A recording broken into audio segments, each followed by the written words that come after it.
to enlighten our minds and to broaden our understanding and compassion to one another as we carry and pursue our goal and objectives, not only on this particular occasion, but also on the many of the times our striving and endeavors.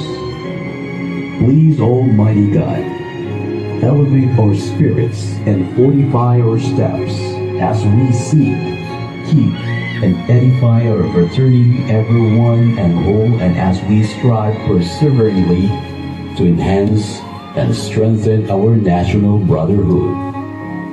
All these are divine providence we fervently ask under your supreme guidance and direction. Amen. Mga kababayan, ang pambansang awit ng Pilipinas. Ayang magiging sa sinamanan, harap ng puso sa bibig mo'y buhay. Upang ikinang tuyagan ang magiging sa mandulubin, di ka masisingil sa nagatang putok sa sibuyan. Sa langit mo'y bugam, ay dalagang tulad, awit sa pagkayang minamahal. Ang isang ng watawat mo'y tagumpay na nagiginig. Ang bituin at araw na kailan pa may magdidinig. Luman ang araw ng walang pagsingka, buhay ang langit sa piling mo. Ang hikaya ng pagkay makami, ang matay ng dahil sa'yo.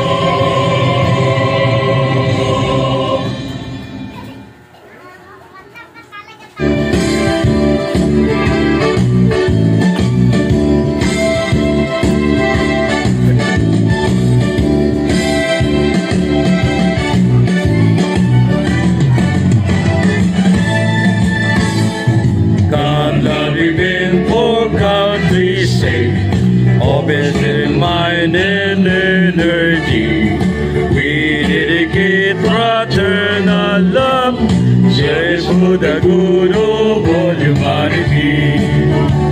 For eagles, the Philippine eagles, lasting peace and ovation. For eagles, the true people, pillars of the nation. For brotherhood we work and serve, peace, equality and unity. It is vision of human care, we will share our lives to full humanity. We're eagles, the living eagles, lasting peace and ovation. We're eagles, the true people, pillars of the nation. For brotherhood we work and serve, peace, equality and unity. In the vision of human care, women say our life to keep our liberty.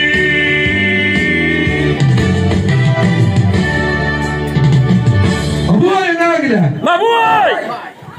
Yeah! Magandang umaga po sa inyong lahat. Kaya po, nasabi ni Kuya Raymo, kami po ay ang Grand Villamor Eagles Club. Hindi ko kami taga-Pasay. Inuha lang ko namin yung Villamor. Kasi si Villamor po, kilala natin. Sino si Villamor? Sino nakakilala kay Villamor? Ayan. Sa siyang bayani natin nung panahon ng digmaan ng Hapon, yung tanging nakapagpapagsak ng mga eroplano ng Hapon, no? Talagang lumilipad. Ganyan din po ang aming club. Kami po ay parang squadron. Lumilipad sa iba't ibang lugar para magbigay ng biyaya na galing sa Poong May Kapal. Ito po ay hindi galing sa amin. Ito po ay pinadaan lang sa atin ng Poong May Kapal upang magbigay tulong sa mga kapatid natin, no? At ganun pa man, only ang aming maipamimigay ay para sa sandang pamilya, no, na binigyan sa inyong organisasyon. At ang yun nga ay may special request, gaya ng sabi ni Kuya Raymond.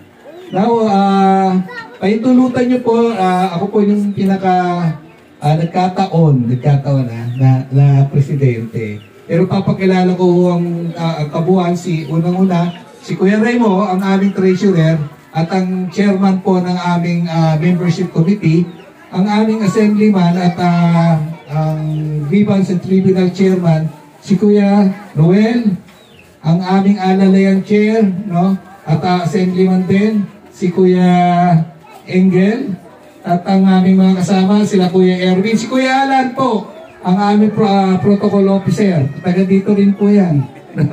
Nagbadlang bayan, si Kuya Phil de los Reyes, at ang aming mga bagong aspirant, andito pa yung iba, sila Kuya Purge, si Kuya June, andito siya. Alos karamihan dito, mga taga-Pasig naman. No? Si Ate Janice. Si Ate Janice, si Kuya, Bumalik si Kuya Boni. Pabalik na, no? So, ganun nga, dahil nang sabi namin, kami po ay nasa region ng Eastern Rizal Region. 4, no? At ito ay mga aspirant namin, na mga future Agila, no? So, kung pwede, unahin natin, no? Ako ang nagpapasalamat, no? Dahil binigyan nyo kami ng chance na makatulong kahit kaunti na pinadala ng Diyos, no, para sa inyo. Kaya kami po ay lubos na nagpapasalamat. Sana po pwede po ba tayo magpa-picture muna, no? Para isang picture pa ganun ito. Inaanyahan ko ang inyong presidente bago ko siya pagsalitain. Magpa-picture po tayo lahat dito. Aspirant, pwede may kumuha pag ganun. Kita yung mga tao. Kaya ako kami nagpapapicture o nagbibideo, dinodocument na ho namin kasi nagsasubmit po kami sa national ng mga activity namin. Okay?